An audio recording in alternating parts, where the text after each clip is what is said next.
reprise entre Souminois et Lukonde a été déjà fait. L'investiture des gouverneurs de la ville-province de Kinshasa et tout autre gouverneur a été déjà prouvé par le président de la République. Mais quels sont les enjeux et défis qui les attendent dans ce nouveau poste? La réponse est tout de suite avec mon invité de ce soir. Il s'agit d'Albert Fwamba Kabala. Il est membre de l'IDPS Tshisekedi et coordonnateur la dynamique des soutiens à Daniel Bumba, à qui j'ai dit bonsoir, monsieur Albert. Merci beaucoup, messieurs les journalistes. Bonsoir. Je salue tous les téléspectateurs de notre chaîne la plus privilégiée. En dehors de ça, j'ai dit sincèrement merci aux responsables de la chaîne pour ces privilèges que vous m'accordez en ce jour, afin de m'exprimer aussi devant le peuple congolais, par ricochet, particulièrement le peuple quinois. Je suis Albert Fwamba, coordonnateur du mouvement de soutien à Daniel Bumba. Voilà, je suis prêt et disposé à répondre à toute préoccupation qui me sera adressée. Merci beaucoup, mais sinon, le gouvernement souminois a été investi, les programmes ont été présentés. Qu'attendez-vous réellement de ce gouvernement? D'entrée de jeu, messieurs les journalistes, je m'en vais d'abord au nom du gouverneur Daniel, son Excellence Daniel Bumba, et au mien propre, présenter mes vœux le meilleur au président de la République. Vous savez, hier c'était son anniversaire. Nous présentons le vœu au président de la République, vœu de bonheur, de plein succès, surtout à ce deuxième quinquennat qu'il a vraiment attaqué avec force, avec énergie. Nous demandons que l'Éternel Dieu Tout-Puissant lui accorde encore beaucoup de sagesse. Et puis, nous les souhaitons longue vie. Merci. Et qu'est-ce que, si vous pouvez répondre à la question? Alors, pour les investitures du gouvernement, vous savez, ça fait longtemps, depuis que le président a été réélu, et nous attions tous. On voulait avoir un nouveau gouvernement. Nous voulons voir quelle équipe qui accompagnera le chef de l'État dans l'exercice de ce deuxième quinquennat que nous, le peuple congolais, lui avons accordé. Et ça nous a pris beaucoup de temps. Cela n'a pas pris beaucoup de temps comme les gens le veulent et le dire. Vous savez pourquoi le pays est très vaste. Notre pays, jusque-là, nous ne pouvons pas avoir... Près de 5 mois, ce peu de temps selon vous? Non, vous voyez aussi, parce que les gens faisaient l'amalgame de comparer la RDC au Sénégal. D'abord, les textes sénégalais ne sont pas les mêmes que ceux qui sont exploités ici en RDC. Et puis la grandeur, ou soit les défis, l'étendue du Sénégal n'est pas comparée à celle de la RDC. Donc, nous sommes la RDC avec nos défis, avec notre étendue, avec nos réalités. Alors, selon les textes du pays, on voulait à ce que les gouvernements viennent au mois de mai, au mois de juin, comme nous sommes en train de célébrer aujourd'hui l'investiture et la remise et reprise. Voilà, ce qu'on attendait est déjà là. Tout ce que l'on pourra dire est déjà passé, ça appartient au passé. Nous avons le gouvernement qui est déjà installé. Hier, comme vous l'avez mentionné, c'était la remise et reprise qui est passée vraiment bon enfant. Donc là, nous accordons plus de chance à l'équipe souminois qui n'est pas... Vous-même, vous avez vu la composition. Il n'y a pas vraiment de débat là-dedans par rapport aux têtes, par rapport... vous êtes satisfait à la composition de ce gouvernement? Mais ce n'est pas seulement moi, même vous aussi, même tous les peuples qui essaient de nous suivre. Voilà, vous tous, nous tous, je ne dis pas seulement moi-même, nous tous, nous sommes vraiment très contents de la composition, du choix du chef de l'État. N'oubliez pas, il a eu à le dire tout haut lors de son investiture le 20 janvier, il a dit il ne commettra plus jamais les erreurs du passé. Alors, tout ce temps ici, c'était aussi avantageux pour lui de faire vraiment un bon choix, de trier, voir dans ceux qui l'ont accompagné la fois passée, quelle tête maintenir, et puis quelle autre tête à insérer dans l'équipe, pour que cette fois-ci, qu'il n'y ait pas d'erreur, selon son vœu, selon son souhait. Alors, nous avons espérons que non, il va pas faire les erreurs du passé. Cette parole-là, ça sera peut-être... il va faire quelque chose par rapport à ça. Sinon, je ne sais pas comment nous allons faire par rapport à ce que nous avons vu déjà avec beaucoup de membres qui étaient dans les gouvernements de passé et qui c'est encore... Le président, c'est comme un coach. Les coachs, vous jouez sur terrain, lui est là, sur la ligne, en train d'observer. Et comme vous savez, il y a un jargon qui dit on ne change jamais l'équipe qui gagne. Lui a maintenu ce qu'il a vu exceller, ce qu'il a vu bien exécuter la tâche l'équipe qui a été de dévolue. Jean-Michel Samalou Condé a gagné, c'est ça? Non, mais vous parlez de ceux qui ont été maintenus. Vous parlez de Patrick Mouyaya, vous-même vous êtes journaliste, il est vraiment de la corporation. Vous parlez de Jean-Pierre Liaou, vous-même vous savez, nous avons tous des témoignages de l'évolution et l'ordre qui est maintenant au niveau de la fonction publique. Merci. Le président de la Monsieur République a maintenu ceux qui ont bien travaillé et il a fait. Donc c'est un coach vraiment un professionnel. Nous pouvons lui accorder ses crédits. Tout ce qu'il a fait, c'est pour corriger l'erreur du passé. Voilà ce que je peux répondre. Monsieur quant à cette dans les programmes souminois, la Première ministre a promis de créer 6 millions d'emplois d'ici 2028. D'ici à 2028. Pensez-vous que cette promesse se réalisera dans 5 ans ou c'est seulement les paroles en l'air? Non, vous savez, Madame Judith Souminois, c'est quelqu'un d'abord qui est expérimenté dans les domaines de planification et consorts. Quand d'abord il a avancé ces chiffres-là, d'ailleurs c'est minime par rapport aux besoins. Ah bon, c'est très minime, c'est trop peu. Maintenant lui il a voulu choisir cela comme un chiffre pilote. Vous voyez, il a d'abord choisi un effectif très réduit qui pourrait lui permettre de réaliser. C'est réalisable. 6 millions dans 5 ans, c'est pas beaucoup, c'est trop peu. Alors il en a avancé comme ça. Il a d'abord commencé à attaquer un petit chiffre.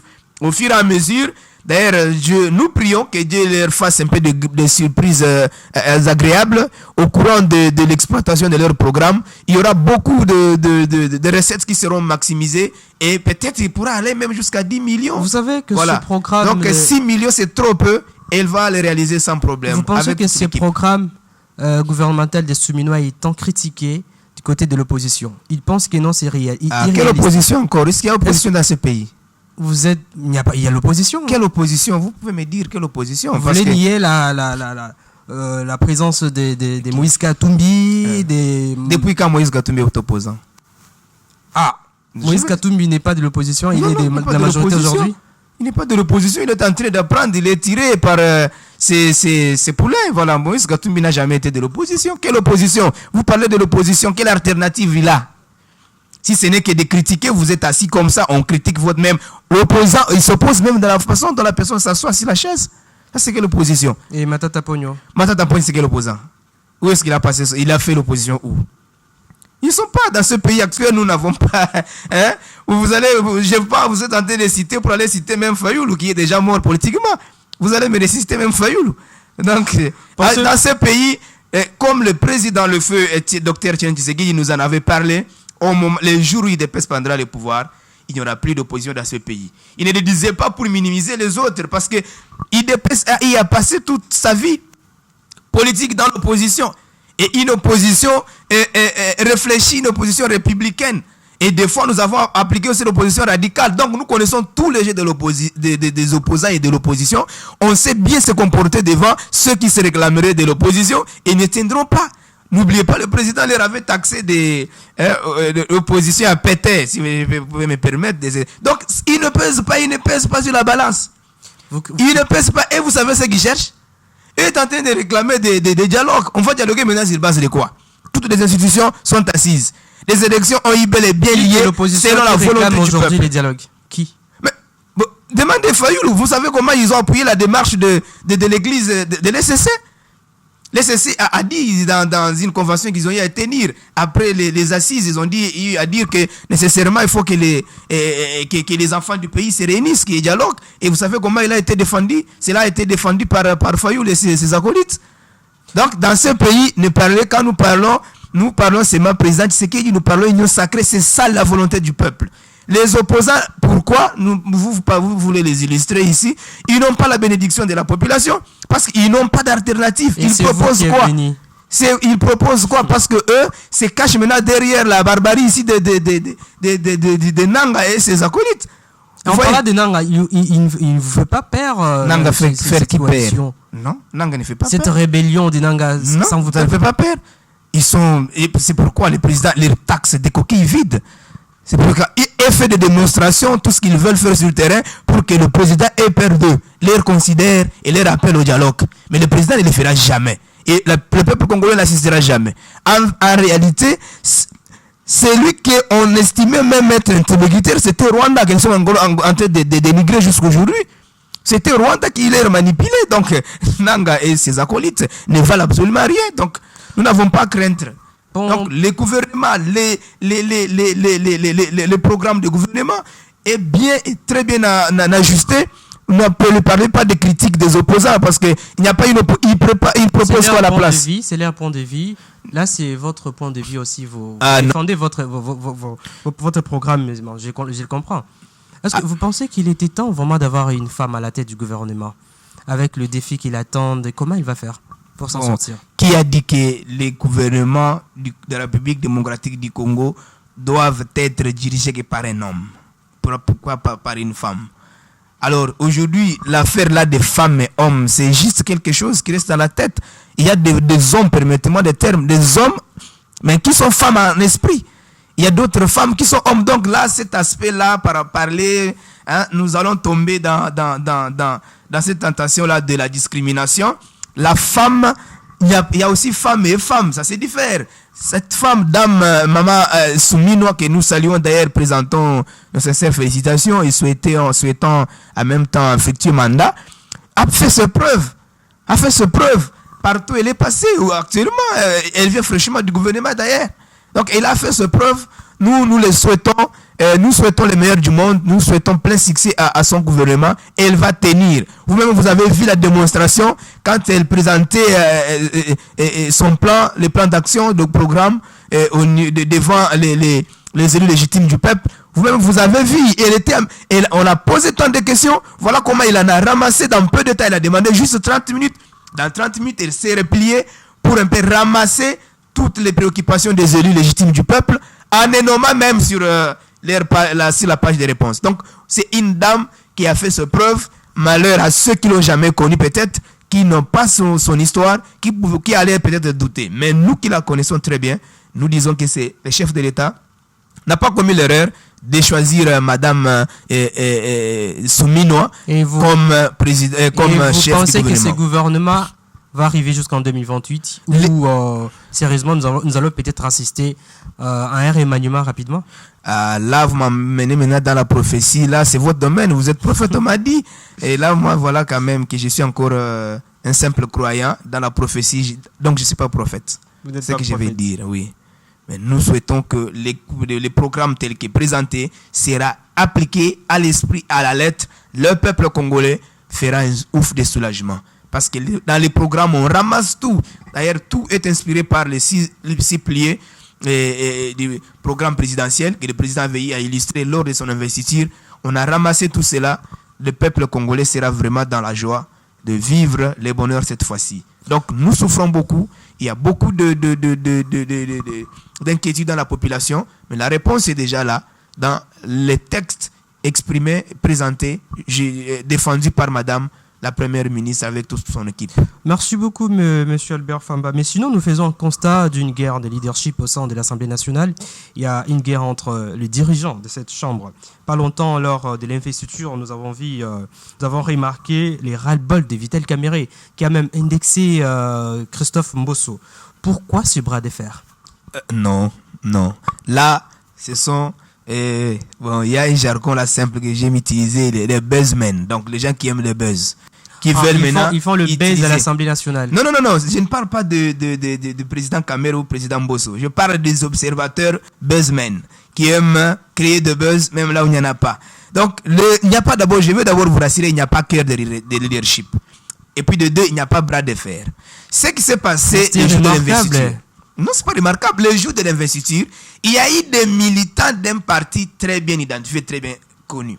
Et d'ailleurs, selon le texte du règlement intérieur de l'Assemblée nationale, pendant les assises, pendant les activités de l'Assemblée nationale, si les participants viennent, ils ne peuvent pas brandir les insignes de leur formation politique ou faire publicité de qui que ce soit. Maintenant, erreur à ceux-là qui ne connaissaient pas le texte, ils sont entrés dans l'hémicycle avec les drapeaux de partis politiques bien connus. Les partis du président Mbosso, c'est un grand parti. Le parti du président Mbosso, c'est un grand parti connu de tous. Maintenant, ils sont montés avec ces drapeaux vraiment en masse, en centaines, en train de les faire balader comme ça, maintenant en criant, en chantant. Maintenant, quand le président Kamere a vu, c'était juste en face de lui. Il a identifié que c'était... Mais il se pourrait que Christophe Mbosso soit entré en retard, en fait, en dernier. Avant, en fait, il est entré en dernier. Et pourtant, c'est connu, c'est le président de l'Assemblée nationale qui entre en dernier. Non. C'était quoi ça? Là, vous entrez même dans des petits détails. Voilà, d'abord, l'émission d'aujourd'hui devait commencer à 10h pile, comme vous m'en avez demandé. Alors, la route ne m'appartient pas. Président Mbosso, c'est quelqu'un de bien civilisé. Il ne pouvait pas créer des bandes excédentes. Il ne pouvait pas emprunter des sens cyniques. Il a suivi aussi la voie, les réalités sur la ville de Kinshasa, tous nous connaissons. Il a connu aussi ses réalités à lui ces jours-là. Il est venu à l'air, les mal étaient de boycotter l'événement. Pour quelle raison allait-il même boycotter l'événement? Il est resté là à son âge là jusqu'aux heures où la séance a été levée. Vous ne voyez pas que c'est quelqu'un qui a enduré. Le matin, il a connu aussi les réalités sur la ville que nous tous nous connaissons. Merci. Il y a les embouteillages, il y a beaucoup d'aléas. Donc, merci, il n'y a pas, je vais rassurer au peuple congolais, ne suivez pas ceux qui veulent alimenter une crise qui n'existe pas. Ils veulent juste créer de buzz, se faire attirer un peu de l'attention.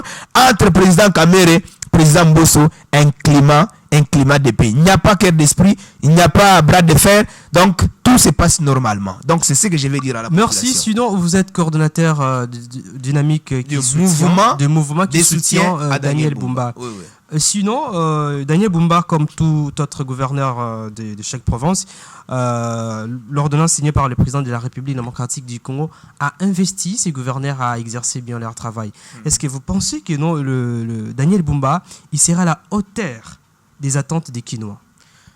Merci beaucoup. D'abord, comme nous abordons question investiture du gouvernement et du gouverneur, je m'en vais d'abord vite saluer aussi mon gouverneur, Daniel Bumba. Et puis, je le présente mes condoléances et renouvelées de plus attristé. Vous savez qu'il a perdu son père spirituel, Papa Barutika Songo. Alors, que son âme repose en paix. Je présente ses condoléances à son excellence et puis demandant d'être fort. Il a perdu un être très très cher pour sa vie, qu'il tienne fort. Dieu va le consoler. Alors, vous me demandez de savoir si Excellence Daniel Bumba sera à la hauteur des défis de la ville de Kinshasa. Vous savez, Daniel Bumba n'est pas quelqu'un à présenter dans ce pays. Il n'est pas à présenter. Je vous informe d'abord en passant qu'il a été parmi les 4 meilleurs élus de cette ville. Lui seul il est député national. Il a raflé plus de 13 000 voix. Donc, seul candidat ici dans cette ville, avec il a battu vraiment un grand record. En dehors de ça, c'est quelqu'un qui a travaillé, qui a eu la chance de travailler dans l'administration publique. Il a travaillé aussi dans l'affaire privée. Il a de l'expérience et de l'expertise adéquate avec sa spécialité dans l'économie monétaire.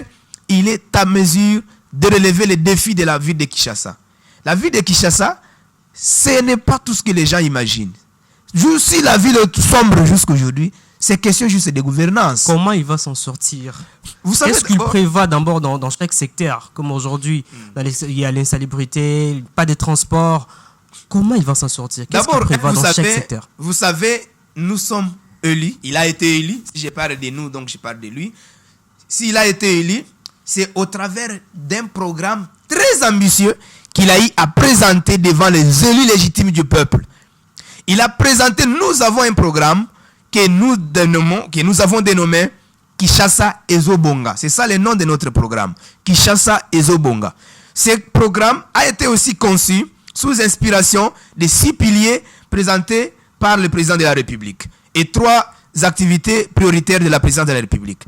Notre programme là est conçu en 7 piliers qui ramassent les défis, qui ramassent tous les problèmes de la ville-province de Kinshasa. Premièrement, le premier axe, nous prévoyons ériger une nouvelle ville de la ville-province de Kinshasa. Une nouvelle ville de Kinshasa pour créer un peu son extension. Vous savez, la ville-province de Kinshasa, c'est 965 km². C'est ça l'étendue de la ville de Kinshasa. 9965 km². La commune d'Enzélé, elle seule, c'est 1000 km². Maintenant, les 22 autres communes, les Kinshasa, les Limete, les Maluku, les Kimbanseke, les Bandalungwa, les Ngaliema, les Kitambo, les 22 communes là occupent aussi 1000 km². Et seule la commune de Maluku, si je pourrais arrondir, occupe à elle seule 8000 km². Une commune avec 8000, tandis que les 24 communes occupent 1000 et une seule autre commune 1000. Vous voyez que la ville de Kinshasa est mal construite et nous sommes entassés ensemble à un petit endroit, un petit espace qui nous attire. Tout ce que nous voyons, embouteillage, inondation, tout, réchauffement. Et dans tout, ce programme, il prévoit la reconstruction de la ville de Kinshasa. Pas la reconstruction, mais créer une nouvelle ville. Donc, pour créer l'extension, nous sommes entassés. Comment il va se prendre? Il y a des études qui sont tellement avancées. Aujourd'hui, il y a les dispositions d'abord légales. Comme nous tous Africains, nous n'avons pas l'habitude de lire beaucoup. L'État a prévu une disposition de prendre des prêts. Vous pouvez emprunter un gros montant qui pouvait vous permettre d'exécuter des grands chantiers avec capacité de rembourser dans l'espace allant jusqu'à 30 ans. Alors, pour ce faire, il y a eu déjà il y a des entreprises publiques au Moyen-Orient, bien sûr, qui ont été intéressées quant à ceux qui vont se mêler dans l'exécution de ce travail-là, qui permettra, afin de créer une nouvelle ville, créer la nouvelle cité, pour créer quand même l'extension de la ville, province de Kinshasa. C'est vraiment c'est un grand détail là, c'est vraiment des grandes matières que je ne saurais pas finir ici dans cette émission. C'est le premier axe. Vous le savez tant que moi que Daniel Bumba n'a jamais été à la tête d'un quelconque ministère ici dans ce pays. Alors, quels sont les atouts qu'il a? Donc, il n'a jamais été au ministère. Il a servi le pays au cabinet du chef de l'État. Il était coordonnateur du cabinet, du bureau restreint du directeur des cabinets adjoint du chef de l'État, en charge des infrastructures, technologies de nouvelles communications, industrie, énergie. Donc, il a travaillé, il a de la maîtrise dans l'administration de la chose publique. Il a travaillé de 2019 à 2022. Il était au cabinet du chef de l'État, coordonnateur du bureau, du cabinet, directeur des cabinets adjoint du chef de l'État, en charge des infrastructures et consorts. Donc c'est quelqu'un qui a, c'est pourquoi je vous dis, il n'est pas à présenter, il a de l'expertise, et il était directeur général d'une compagnie d'aviation dans ce pays, et puis il a géré beaucoup d'affaires. C'est quelqu'un qui a de la maîtrise de ce qu'il fait, et partout il a passé avec des bonnes cotes. Donc c'est quelqu'un pour qui nous ne pouvons pas avoir de doutes. Mais sinon, le premier axe, je parlais, je vous ai dit, nous en avons 7. Si vous allez me permettre d'épingler d'autres. Au deuxième axe, nous prévoyons instaurer la digitalisation et la numérisation des procédés de gestion des villes. Actuellement, la ville de Kinshasa, jusqu'à ce matin, se dirige et se fait diriger par des méthodes archaïques. C'est pour cela que nous pouvons voir les gens qui sont payés à la fin du mois. Moderniser. Alors nous devons moderniser au travers de la gestion numérique et digitale. Ça va permettre qu'il y ait de traçabilité dans l'assiette fiscale. Ça va permettre de régulariser les services publics de l'État. Ça va permettre... Et là, il faudra que vous associez avec le ministère des Pétentique.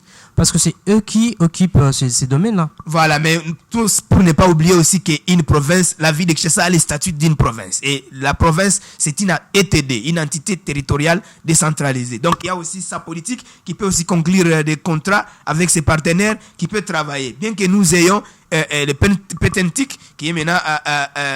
qui a aussi... on a attaché les numériques dans les Pétentique maintenant, ça va aussi permettre à ce qu'il y ait collaboration dans ce sens-là. Mais nous ne dépendons pas directement de ça. Nous sommes aidés avec aussi notre moyen de politique pour conclure des contrats avec qui que ce soit, parce que nous avons déjà consulté les Corbe. Et Corbe, c'est une grande entreprise libanaise qui est spécialisée dans les EGOV. EGOV, ça, c'est les gouvernances. Les gouvernances, c'est une modalité, c'est une application, c'est... je peux parler des logiciels, je peux parler de quoi? De gestion des villes, pas des entreprises, mais des villes, pour mieux diriger à travers des monitoring des consorts. Donc, c'est ça dans le deuxième pilier, dans le deuxième axe de notre programme de gouvernance. Au troisième axe, nous voulons rapidement parce que derrière. Au troisième axe, nous voulons mettre en place un bataillon qui sera chargé de lutter contre les crimes organisés et les phénomènes Kuruna. les crimes organisés, nous avons les kidnappings, les vols à main armée et consorts. Et puis les ventes des boissons à forte teneur alcoolique, des zododo, souponato, les choses là que les enfants prennent. Nous avons un bataillon qui sera mis en place, les bataillons spéciaux qui ne sera pas là pour régulariser la circulation routière, non. Qui ne sera pas là pour arrêter les gens pour les infractions consorts, non. Juste est-ce que nous assistons chaque jour ici, dans la ville? Mais c'est ce que j'ai dit, nous voulons corriger ça, qu'il y ait vraiment un bataillon spécial. Son travail juste est de traquer le Kourouna, traquer, démanteler les réseaux. Vous allez faire? Vous allez augmenter leur salaire pour qu'ils ne fassent pas ça ou comment? Donc, parce que quand je parle que nous allons créer ça, c'est-à-dire ça n'existe pas. Nous allons prendre les éléments en collaboration avec l'inspection générale de la police, prendre les commissariats généraux, je vais dire, de la police, négocier avec eux, prendre les jeunes, les policiers qui sont âgés de moins de 35 ans, plus ou moins 35 ans, pour constituer ces bataillons. Vous savez, quand on parle de bataillons, il y a 1200 hommes dans un bataillon. Alors, nous aurons besoin de ces bataillons-là spéciaux, qui aura un équipement spécial, qui aura vraiment un moyen spécial. Quatrième pilier, voilà, les quatrième piliers, nous avons là les programmes d'urgence multisectorielle. Programme d'urgence multisectorielle, c'est-à-dire nous voulons plusieurs secteurs à la fois, donc créer un programme d'urgence dans les infrastructures. Et réhabiliter l'infrastructure, construire de nouvelles infrastructures routières, des infrastructures de dessertes agricoles. Donc, je parle d'infrastructures en général, et puis servir en desserte, desservir la desserte en eau et électricité. Donc, ça se trouve dans les quatrième piliers où nous parlons de programmes d'urgence multisectoriels. Alors, au cinquième pilier, nous avons salubrité et assainissement de la ville. La ville est trop sale. Nous venons avec une touche particulière que plusieurs nous amènent des slogans, mais nous n'avons pas de slogans. Nous avons juste des solutions adéquates pour éradiquer définitivement l'affaire ici de salubrité. Je pense qu'il y aura des temps. Je pourrais donner les détails. Vous faites allusion à son prédécesseur. Voilà, mais je ne sais pas, c'est vous peut-être qui venez de les deviner, mais nous ne venons pas avec des slogans. Nous ne venons pas avec des slogans de populisme. Nous venons avec des réponses adéquates. Nous avons déjà déniché les problèmes. Nous avons étudié. On nous amène maintenant des sixième? En sixième, nous parlons maintenant des embouteillages. Embouteillages à Kinshasa, nous avons compris d'abord c'est un problème de route. Or, le problème de route a déjà sa solution dans les quatrième piliers où nous parlons programme d'urgence, d'infrastructure. Nous avons problème de route ici à Kinshasa qui provoque les embouteillages. Embouteillages, nous avons aussi problème de... Nous n'avons que modalité de transport. Donc ici à Kinshasa, pour vous déplacer, il n'y a que la voiture et la moto. Oh, ce n'est pas bien. Dans des villes modernes, les déplacements ou soit la mobilité des personnes doivent se passer des multimodalités. Donc il faut qu'il y ait les bateaux, septième, les trains et consorts. Là, nous sommes sixième. Septième, maintenant, c'est la mise en place d'un fonds d'investissement et de solidarité. Nous allons lancer des campagnes pour un peu motiver les jeunes entrepreneurs afin qu'il y ait une garantie logée dans des banques, ou si nous apprécions le projet défendu par un jeune entrepreneur, on va les localiser, l'orienter à la banque où la ville aurait logé une garantie pour que les jeunes puissent prendre le capital pouvant le permettre à exécuter le projet. Voilà, en quelque sorte, de manière un peu... espérons que non, c'est tout ce que vous venez de dire, ça ne va pas rester seulement théoriquement. Non, ce n'est pas théorique, c'est faisable. C'est faisable. Et je vous dis, il y aura des réformes. En fin de tout, nous aurons à instaurer des réformes dans les perceptions des taxes. Hein? Voilà, donc il y a beaucoup de matières. Nous citons PAP. Mais sinon, comment vous trouvez d'ailleurs le bilan de son prédécesseur, Ngobila? Bon, moi, je retiens seulement de tout. Hein. Je retiens de tout sur la ville, presque partout. Et je retiens aussi les salubrités. Son bilan est positif ou négatif selon vous? Bon, moi, je parle d'abord de ce que je vois. Parce que j'ai parcouru pour venir ici. J'ai dû parcourir un peu de longs chemins. Mais sur la route, quand je suis venu, c'était impraticable, les routes. Les routes sont très impraticables. La boue, les trous, des odeurs partout. Même dans des endroits où vous ne pouvez pas attendre qu'ici, je peux sentir une mauvaise odeur, une odeur nauséabonde. Voilà, c'est ce que je retiens vraiment de toute cette législative, cette gouvernance ici qui vient de passer. Je ne sais pas si Vous pouvez classer ça négatif, positif, mais moi, je vois les trous, je vois les...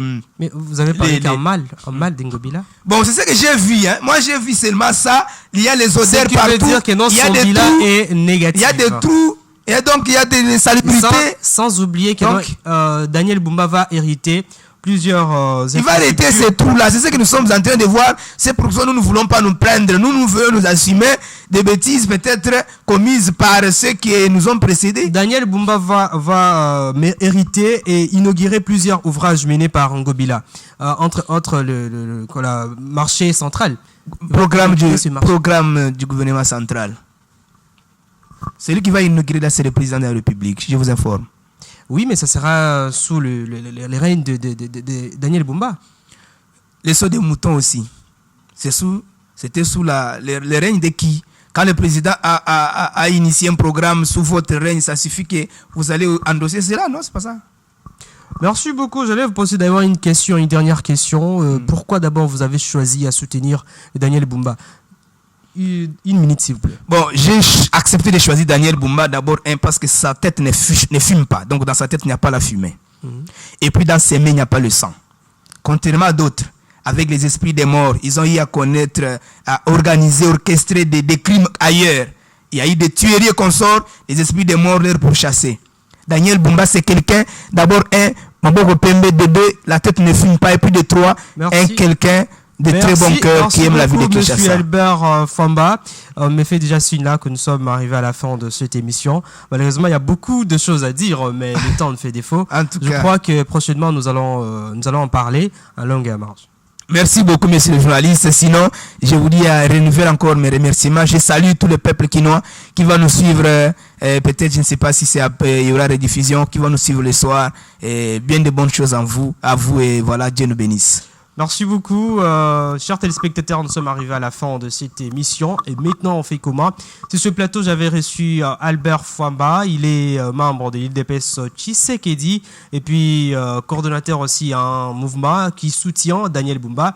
Nous avons parlé de bilan, les défis et le défi majeur qui attend Daniel Bumba dans son règne au gouverneur de la ville-province de Kinshasa. Nous sommes arrivés à la fin de cette émission. Au revoir et à la prochaine.